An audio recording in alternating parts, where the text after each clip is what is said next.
You ask Tiger to solve. This deals with linear equations with one unknown. The final result is A equals 18. Let's solve it step by step. Simplify the expression. Find the greatest common factor of the numerator and denominator. Factor out and cancel the greatest common factor. Isolate the A. Multiply both sides by 72.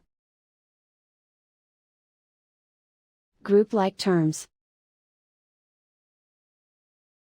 Multiply the coefficients. Simplify the fraction. Multiply the fractions. Find the greatest common factor of the numerator and denominator. Factor out and cancel the greatest common factor. And so the final result is A equals 18.